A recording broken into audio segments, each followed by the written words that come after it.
college game that I'm excited for. You got number 2 Notre Dame versus number 25 UNC.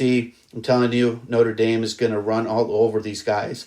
They play sound, fundamental football. Their defense needs to get off the field on third down, but UNC is going to put up the points, but they've not shown the ability to stop points either. I'm telling you now, Kyron Williams, Ian Book, they're going to light it up for the Irish. I'm thinking that's a 14-point spread easy all day. I think the Irish are going to, it's just too much of a matchup. With college football, my bold prediction, Georgia, JT Daniels, quarterback. I think he's going to have 500 throwing yards. He's playing a 2-5 Mississippi State team. They're trash. They give up more receiving yards than Southwest gives up mile points for flying. And then you got James Cook, who is actually Delvin Cook's little brother in Georgia right now. He's a sophomore. I'm telling you, this kid is going to be the next Delvin Cook coming out of college in about a year or so. But I'm predicting that dude's going to get 2 tutties. 2 tutties, probably 150 yards, 2 tutties all day long. Can't wait to see that kid in the pros. All right, let's talk what the show's all about, though. Let's talk about some fantasy football. And I just got to call out. I want to start with the show, and I want to send my condolences. Because last week, I made some bold predictions. I said who to move in and who to move out. And there was a couple of guys that are on my list this week that just sucked. My projections were clearly off on this. My bad. You know, all you can do is collect the data, put the data together, and tell you what the projections are going to be. So the first asshole this week that I want to recognize, my man, Matty Ice from Boston College, 5.28 points in fantasy football this week. Hi, asshole. 2 interceptions, 232 yards, and he plays New Orleans one more time in Week 13. In my opinion, you're avoiding Matty Ice at this point. He's either going to get you 4 touchdowns and 300 yards, or he's going to get you 5.28 fantasy points. Sorry, I was laughing. I told someone to sit Drake, and he sat him, and then Drake obviously performed. So, Justin, I already apologized for that. Okay, how many times do you want a guy to say, I'm sorry? I'll put you back on my Christmas card list, all right? Damn. Prison's changed him. But yeah, so back to Matt Ryan. I mean, this is a guy that's going to average 600 passing attempts this year. 600 passing attempts. That's why I drafted him in so many leagues, because of the volume. And he's putting up crapola. Like, there's crapola, and then there's Matt Ryan. That's how big of a disappointment he's been. Literally lost me a league last week. Asshole. Were you born an asshole? He was born or an did asshole. you work at it your whole life? Probably didn't work at it his whole Cause life. you're certainly being an asshole tonight. Asshole warning. Asshole. Asshole. All right, next asshole on the list, you got Alvin Kamara. Alvin Kamara, number 1 in an ESPN PPR format running back, gave me 10.5 points against Atlanta. I'm about to go Allen Iverson on everyone. We talking about the Falcons. Not the Patriots. Not the Patriots that I love. But we talking about the Falcons. And you get me 10.5 points. Again, not the Bills. Not the Buffalo Bills. We talking about the Falcons. 10.5 points. 0 receptions. Here's a little tidbit for you. Alvin Kamara, first time he's had 0 catches in his NFL career. That's a fact. Feel free to stat check me. 0 catches in his entire NFL career until he played the Falcons. Not the Dolphins. Not the Dolphins. We talking about the Falcons. You know, I don't know. I get Taysom Hill was at quarterback. I know that the guy threw it downfield. I tell you what, as a Michael Thomas owner, you have to love Taysom Hill. Thomas had like 12 targets in that game. Double-digit fantasy points. Really had a bounce-back performance after I was nervous to even start him, to be honest with you. So you love that, but I mean, 10.5 points. And we talking about the Falcons. Annoying. So annoying. So he's on my asshole list. You got to talk about another guy. So you got You got DeAndre Hopkins. 5 catches, 51 yards. And just like the Falcons, we're talking about Seattle. We're talking about Diggs and Shaquem Griffin. And then the other Griffin kid that has one hand, who I still love the fact that they took in the draft. But how does D-Hop only get 5 for 51? And I get Kyler Murray, AC joint, no time. No doubt. I understand all of that. But D-Hop also runs short routes. It's not like they were playing cover 3, cover 2. Occasionally, they blitzed a lot more than I expected. I watched the game from first snap to last snap. They pressured. They did a really good job with keeping Murray contained. But again, this is DeAndre Hopkins and Kyler Murray. 5 for 51. So that's just a little disappointment. Listen, I like D-Hop a lot this year. I like him and Kyler. I think it's a great tandem in the league. But when you're talking about a true number 1 wide receiver, when you're talking about a Devontae Adams, or you're talking about a Michael Thomas, or you're talking about a Julio Jones, when healthy, these guys are consistent. And I'm not saying that DeAndre Hopkins is not a true wide receiver 1, because I do believe he is. But if you ask me right now, I had a question get brought to my attention today. Would I take Tyreek Hill over D-Hop? I would say it's neck and neck. I think Adams is a true number 1. I like Julio. I like Michael Thomas. But I would probably go Hill and then D-Hop. And then Metcalf. So that's how I would rank. That's how I would kind of rank them as of right now. As far as again, that's just my opinion. That's not anything to do with stats. But again, 5 for 51 from D-Hop. So at the tight end position, this is a person that I said move into your lineups. And I said move into your lineups because the Saints were the most vulnerable team to tight ends. They were giving up the most targets to tight ends this year.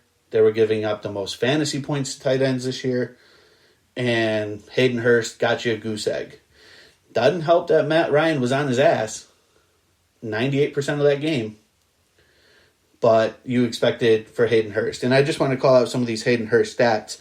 His 4 games prior to playing the Saints, 57 yards, 68 yards, 54 yards, 62 yards with 4+ catches in each of those games. So he's on track. And I still say play him.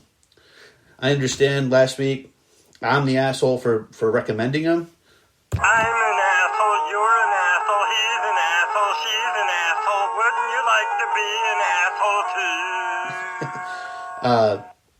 too? But I'm not taking him out of my lineup because I think that there's still production to be had. Tight end is very thin this year, and I'm going to talk about another tight end that I think can have a real boomer game. But Hayden Hurst, I would still play him. I would still play him unless you're talking Travis Kelce, Darren Waller, TJ Hawkinson, Noah Fant, that kind of group. But if you're desperate, and I'm playing him over Gesicki all day long. I'm playing him over any Eagle right now because that's a whole nother. I could do a whole segment on the Philadelphia Eagles. So, and as far as defense goes, let's talk about the Miami Dolphins. Ranked 7th best defense going into last week's matchup. They're playing the Broncos. Melvin Gordon's been shaky all year. Phillip Lindsay's shaky all year. They got Drew Lock, who's been inconsistent and hurt. Playing hurt, you would have thought that they were going to get Brett Rippon in there to rip some in case Lock went down. Their defense, they've had 9 picks this year, 7 fumbles, and they choke against Denver. -1 fantasy points this week. Brian Flores, still my boy. Loved him in New England. Love what he's doing out there in Miami. Come on, bro. Just a rough week with easy matchups for all of these teams. It's just been a struggle. Miami, I expected better. I was thinking Miami. I played Miami in one league over Pittsburgh.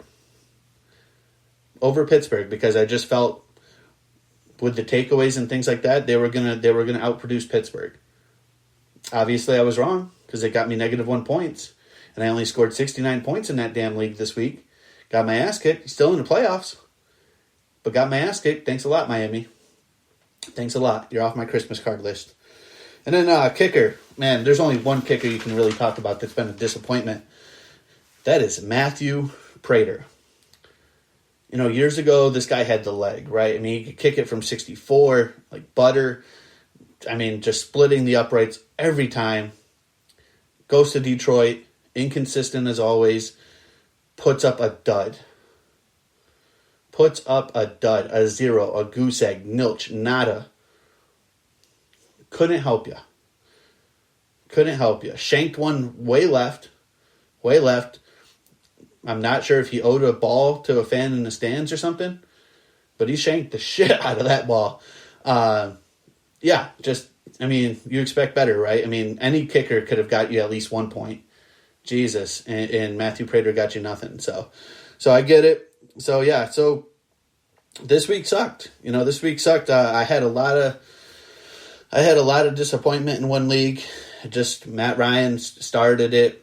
Alvin Kamara, I was projected going in, and that's why you can never look at projections with fantasy. And I'm going to just share that information. If you're looking at projections, you're setting your lineups based on ESPN projections and stuff like that. You got to go with your gut. That's what fantasy football is all about. It's about trusting your instinct. Do the homework, look at the matchups, tell you what the data's telling you, listen to the expert, tune in to shows. Don't watch Matthew Berry. That guy will drive you to drink.